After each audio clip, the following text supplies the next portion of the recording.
independencia del tipo de nulidad declarada. En otras palabras, se refiere a la sentencia que impide que el acto impugnado sea repetible al proscribir toda circunstancia que provoque que la autoridad pueda emitir un nuevo acto en el mismo sentido que el declarado nulo, en tanto que el vicio que dio lugar a tal declaratoria no puede ser subsanado. Y respetuosamente, como yo había adelantado, en caso de que se entrara a la votación, yo creo que sería importante agregar el concepto de que las normas que sustentan el acto, que fundamentan el acto, fueron interpretadas al emitir la sentencia en beneficio. Porque creo que sí es muy importante, porque precisamente en el amparo preventivo lo que sucede es que habiendo sido interpretado las normas, habiendo sido el sustento de una sentencia favorable al quejoso, a través de la revisión fiscal, el colegiado reinterpreta la norma. Y es donde por primera vez aparece para el quejoso una interpretación que nunca había sido en ese sentido a lo largo incluso de varios amparos para efectos y de sentencias que se venían emitiendo en cumplimiento. Siempre en sentido favorable, siempre en el mismo sentido, si en materia fiscal, en materia administrativa, en cualquiera. Y es cuando llega una revisión fiscal que el tribunal colegiado hace una interpretación distinta de la norma. Lo que cambia, y recordarán ustedes que ahí venía precisamente ya el debate superado de si debió haber interpuesto el amparo previendo que el colegiado pudiese tener otra interpretación. Por eso yo creo que es importante que en esta, si el Pleno así lo considera, sí haga referencia a que esa interpretación, esa sentencia se sustente en la interpretación favorable de las disposiciones aplicadas y favorable al particular, al quejoso, al emitir al dictarse la sentencia. Sería todo, señor presidente. Gracias, señor ministro. Señor ministro Pérez Dayán. Gracias, señor ministro presidente. Manifiesto estar de acuerdo con el proyecto. No estaría tan seguro de que la adición que muy amablemente nos propone el señor ministro Lainez pudiera dar lugar a lo que queremos definir, la claridad para resolución favorable. Pues por resolución favorable nos queremos referir a la del Tribunal Contencioso Administrativo, y esta es la única.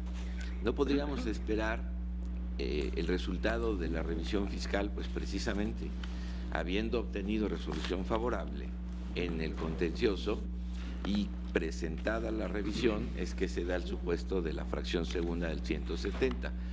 Si nos recondujéramos a lo que el tribunal colegiado se pronuncia en cuanto a la interpretación o reinterpretación de la norma, lo único que nos provocaría es tener que esperar hasta que se dictara la resolución para de ahí suponer si tenemos o no que presentar este amparo. Es que la resolución favorable tiene que ver precisamente con la que dicta el contencioso. Ya lo que suceda con la revisión fiscal, pues dependerá en relación a lo que el tribunal colegiado decida, y esto traerá la suerte procesal del amparo. Más, sin embargo, no estaría yo de acuerdo en incorporar esta otra reflexión, pues aún no la tengo clara, y no solo ello, invocar la sentencia que se dicte por el tribunal colegiado en la revisión fiscal es un hecho que deberá acontecer después de presentado el amparo, en el que, habiendo obtenido todo lo que pretendía, hoy corre el riesgo de que se revoque. Y bajo esa perspectiva mi precisión solo es la resolución favorable es la que le entregó todo, y sabiendo que ya no necesita nada, hoy corre el riesgo de que con la revisión cambie. Pero la revisión habrá de resolverse conjuntamente con el amparo directo que promovió, no obstante haber obtenido todo, pero que hace valer lo que considere conveniente respecto de la constitucionalidad de la ley. Por ello, no sé si este punto en contradicción excedería lo ya definido por este propio alto tribunal. Gracias, señor presidente. Gracias, señor ministro. Señor ministro Cosío. Gracias, señor presidente. Una vez que se tomó la decisión de que sí existía materia y vencido por la mayoría, yo estoy de acuerdo con el proyecto original. Creo que es muy pertinente la aclaración que está haciendo el señor ministro Pérez Dayán, y votaría yo, insisto, con ese proyecto original, como lo he estado haciendo en diversos precedentes en los últimos tiempos. Gracias, señor presidente. Gracias, señor ministro. Está a su discusión, a su consideración, señores ministros. Señora ministra Luna. Gracias, señor presidente. Yo creo que esta tesis sí es muy importante. La ministra Piña en su intervención mencionó por qué era importante, para efecto de que sobre todo los tribunales colegiados, en el momento en que van a admitir un amparo directo, tengan la certeza de cuál es el concepto de resolución favorable del artículo 170, fracción segunda. ¿Por qué razón? Porque recuerden, esta es una creación de la nueva ley de amparo. Esto no existía en la ley de amparo anterior. Y no se dio la explicación nunca de por qué se iba a aceptar este tipo de amparos. Esta es una excepción incluso al principio de petición de parte agraviada, porque para que el juicio de amparo proceda, como siempre lo ha establecido la fracción primera, es que la resolución me sea adversa, que la resolución me sea desfavorable, y eso es lo que motiva el agravio para la promoción del juicio de amparo. Por esa razón, el artículo 170, en su fracción primera, lo que nos dice: el juicio de amparo procede contra sentencias definitivas, laudos y resoluciones que pongan fin a juicio dictadas por tribunales judiciales, administrativos, agrarios o del trabajo, ya sea que la violación se comete en ellos o durante el procedimiento afecte las defensas del quejoso que trasciendan al resultado del fallo. Entonces, ¿qué nos dice la fracción primera? Bueno, para efectos de procedencia es que la sentencia sea desfavorable. Si la sentencia es favorable, pues normalmente ¿qué sucede? Pues van a desechar el amparo de entrada o lo van a sobreseer en su momento, porque no hay una afectación al interés jurídico. Entonces, eso es muy importante. Sin embargo, esto tuvo matices todavía bajo la vigencia de la ley de amparo anterior. Este matiz que se dio fue cuando se dieron las famosas resoluciones de los tribunales contenciosos administrativos, tanto federal como local, para efectos. ¿Qué sucedió aquí? Bueno, pues que la persona iba al tribunal contencioso administrativo federal o local a solicitar la nulidad de determinado crédito, de determinada resolución, y al solicitar la nulidad él quería una nulidad lisillana, una nulidad de fondo, pero había ocasiones en que la nulidad era una nulidad para efectos. ¿Qué pasaba con esa sentencia? ¿Era una sentencia favorable o desfavorable? Pues era una sentencia favorable, pero se aceptó por la jurisprudencia tanto de la Corte como de los tribunales colegiados que aún siendo una resolución favorable, esta se entendía en los términos del artículo 170, fracción primera, como resolución desfavorable. ¿Por qué razón? Porque no satisfacía todas las pretensiones del quejoso. Entonces se ubicó también este tipo de resoluciones, aún dándole la razón, pero como no se la dieron en los términos que la solicitó de manera completa, se aceptó también como resolución desfavorable. Entonces, cuando estamos en el supuesto de la fracción segunda del 170, la fracción de segunda del 170 lo que implica es que tiene una resolución total y absolutamente favorable. ¿Qué es lo que sucede? Hace valer un juicio de nulidad, hace valer diferentes conceptos de nulidad, por decir algo, uno relacionado con que el crédito fiscal estaba pagado, otro puede decirse estaba prescrito. Y entonces el tribunal analiza estos conceptos de nulidad, le desestima a todos, pero le declara fundado el concepto de nulidad relacionado con la prescripción del crédito.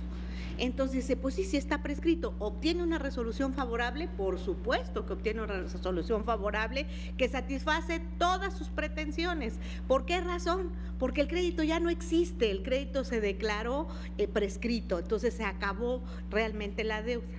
Pero resulta que la autoridad se va a la revisión fiscal y en la revisión fiscal puede llegar a determinar que no era fundado precisamente el tema relacionado con la prescripción.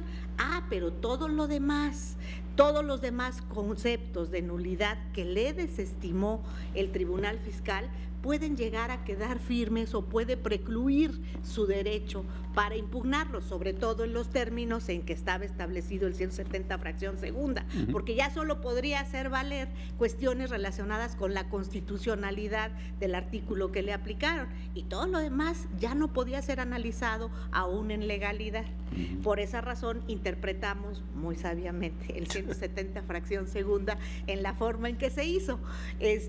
Pero entonces, este es el concepto de resolución favorable para efectos del artículo 170 fracción segunda, y como lo dice la tesis del señor ministro Lainez Potisek, donde dice: supone el dictado de una sentencia que resuelve de manera absoluta. Aquí se acabó el crédito, le dieron la razón de todo lo que él quería. Sin embargo, esa razón puede caer, y al caer ya no tiene manera de impugnar otro tipo de situaciones. ¿Por qué razón? Pues porque ya se las había desestimado el propio tribunal. Entonces, o tiene que promover otro juicio con posterioridad, corriendo el riesgo que incluso le puedan decir que hay preclusión. Entonces, por esa razón, para este tipo de juicios es que se estableció la fracción segunda del 170, cuando tiene una resolución favorable, total, absoluta, pero que eventualmente puede caer, y que en un momento dado él tenga el acceso a la justicia para hacer valer tanto cuestiones de legalidad como de constitucionalidad en contra de aquello que en un momento dado puede con posterioridad perjudicarle, porque la revisión fiscal pudiera determinar.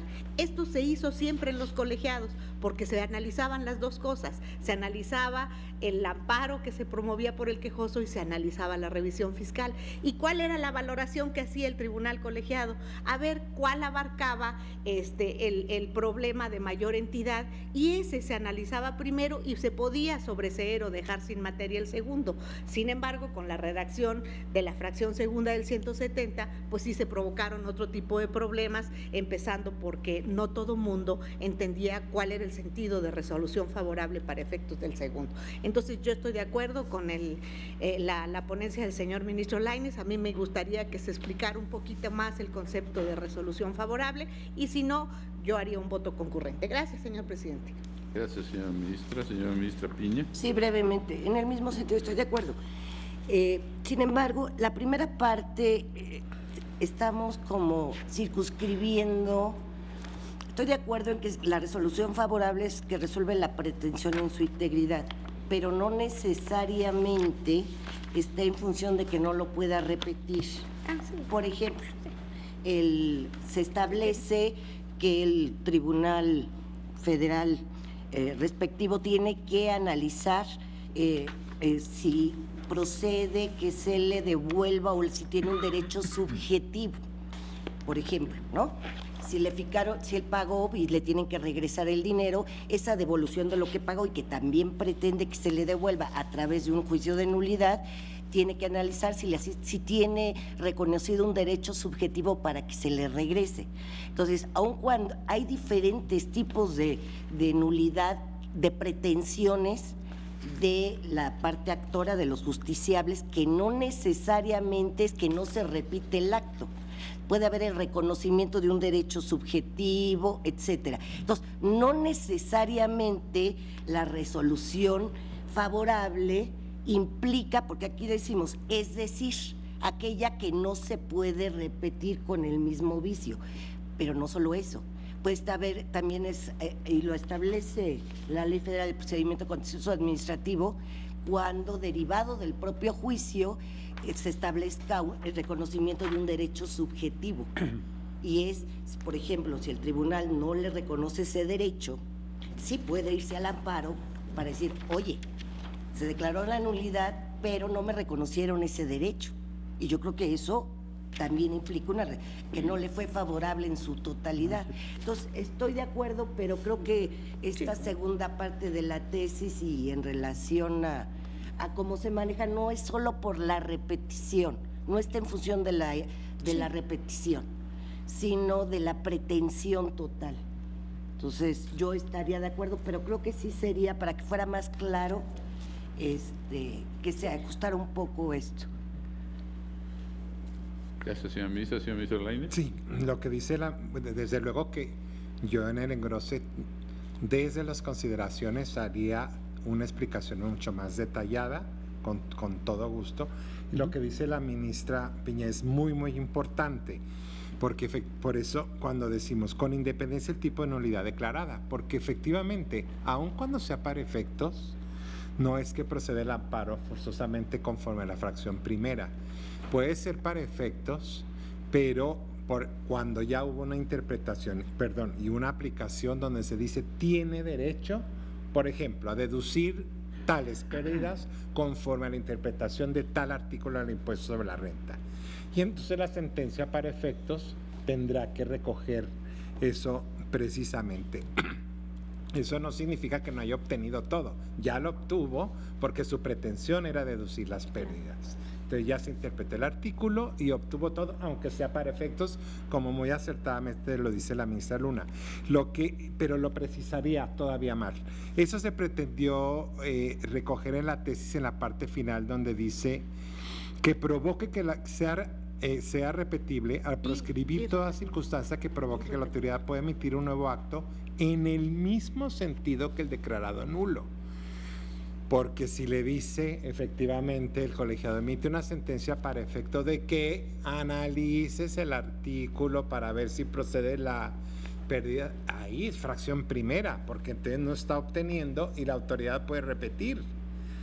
Puede volver a analizar y vuelve a decir, pues no proceden las pérdidas, la deducción por pérdidas. Entonces, pero es muy importante, lo precisaría todavía más si le parece bien, ministra, para que quede muy claro que lo que no se va a ver es el mismo acto declarado nulo. Ahí ya el quejoso queda satisfecho, que no puede haber un acto que reinterprete la norma en otro sentido distinto y que le van a llevar a repetir lo que precisamente ella obtuvo, pero tanto en consideraciones, si le parece bien, como en la tesis, que quede clarísimo lo que ella dice, porque es fundamental. Gracias. Hay otra hipótesis que es a la que yo me refiero. Si un particular, porque son muchas causas, ¿sí? Si un particular le embargan un vehículo, entonces él va en contra del procedimiento del embargo y en la misma demanda pide que le regresen el vehículo. Son dos pretensiones. No es que vayan a repetir, pueden declarar nulo el procedimiento y la sala tendría que analizar si le tienen que restituir el vehículo porque es su pretensión. Hay muchas hipótesis.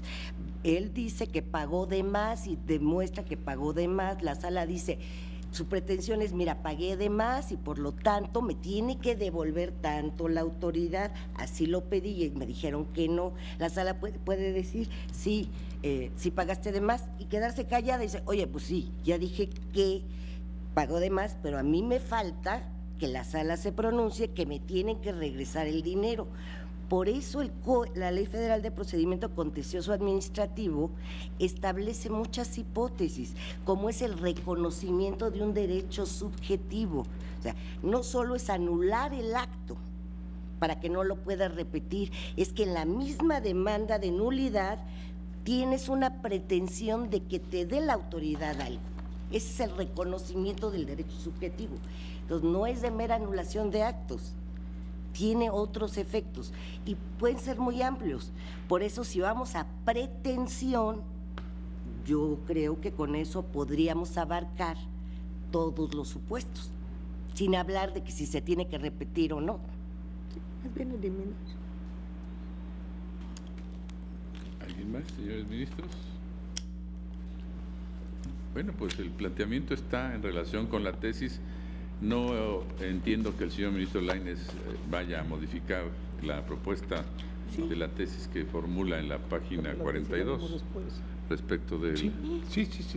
¿Sí? Claro. ¿Cómo quedaría entonces, por favor, señor ministro? ¿Cómo quedaría entonces?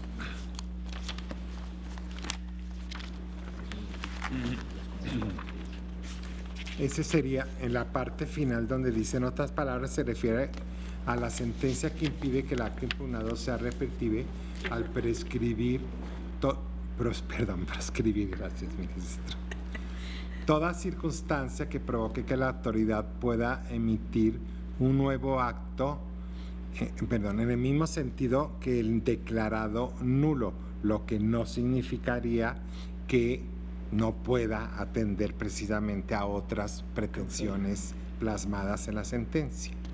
¿Sí? Sí, en esta parte, ¿puedo, señor presidente? Sí.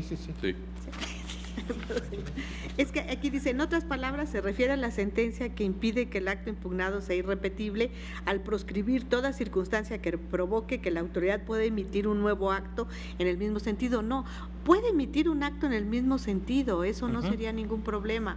El problema es que lo que le solicitaron, o sea, la pretensión, si fue por un problema de competencia, bueno, pues el acto puede emitirla una autoridad en el mismo sentido, la competente.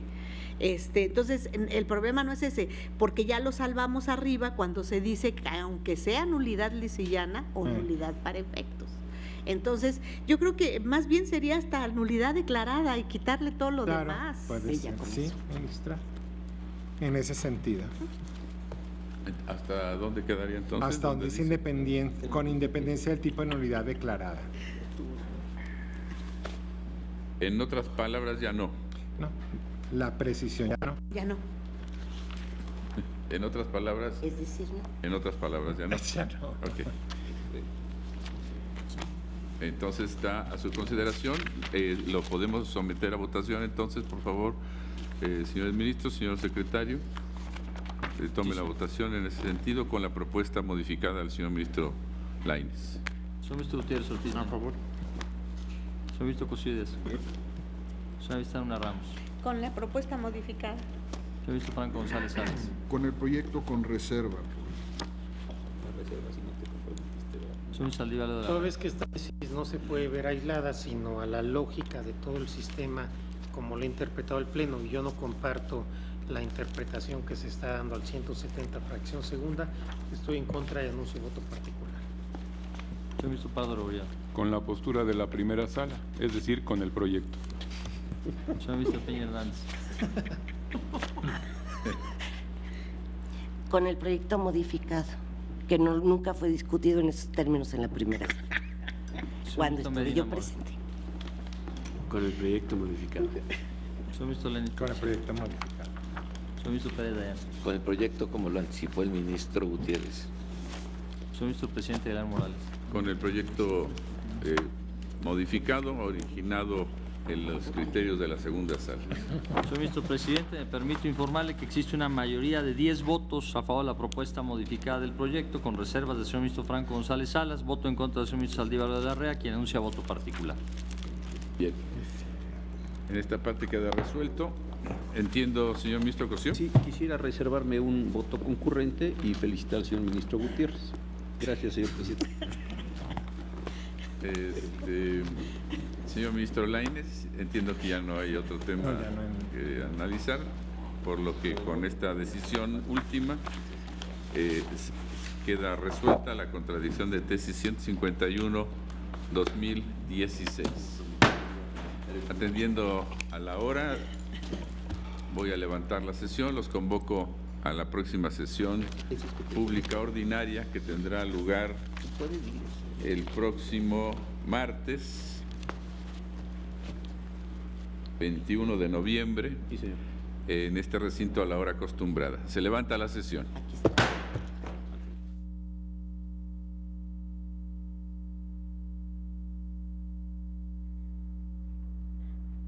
Concluyó la sesión ordinaria del Tribunal Constitucional de nuestro país, donde el Pleno estudia y resuelve esta contradicción de tesis número 151/2016, suscitada respecto de los criterios establecidos por primera y segunda salas de la Suprema Corte de Justicia de la Nación y el análisis que se estableció fundamentalmente respecto del contenido del artículo 170, fracción segunda de la Ley de Amparo vigente. Un asunto importante precisamente respecto de la procedencia del juicio de amparo directo en la vertiente correspondiente al contenido de esta fracción segunda respecto de las resoluciones de las sentencias definitivas emitidas por tribunales contenciosos administrativos y el punto fundamental respecto de la concepción que debe realizarse de la resolución favorable. Este fue el punto fundamental en esta sesión ordinaria del Tribunal Constitucional de nuestro país, y también con el análisis en su momento de otra vertiente respecto de los contenidos en los requisitos establecidos en esta fracción segunda del artículo 160 para la la procedencia del juicio de amparo directo. El artículo 170 plantea diversas vertientes respecto de los requisitos, los elementos que deben cubrirse para la procedencia del juicio de amparo directo, y en esta sesión ordinaria el Pleno analiza precisamente cuál es el concepto de la resolución favorable, cómo debe entenderse en el contexto de la primera parte que establece esta fracción segunda del artículo 170 y considera la resolución favorable aquella que otorga el beneficio absoluto respecto de la resolución en términos absolutos que debe hacerse en función de las pretensiones que tiene la parte. Esto como uno de los elementos importantes que da lugar precisamente al entendimiento de esa primera parte del artículo 170 fracción segunda y los requisitos que se establecen posteriormente en el contenido de este artículo 170. Esta es la resolución favorable en términos de los criterios establecidos en el Tribunal Constitucional de nuestro país en este momento por el Pleno de la Suprema Corte de Justicia de la Nación, con los antecedentes que existieron en su momento respecto de la consideración de la segunda sala y los resolutivos que en su momento también plantearon en primera sala en el estudio de los diversos juicios sometidos a su consideración. Este es el asunto que analiza y resuelve el Pleno de la Suprema Corte de Justicia de la Nación, Tribunal Constitucional de nuestro país. Agradecemos a todos ustedes la atención a su programa, el Pleno.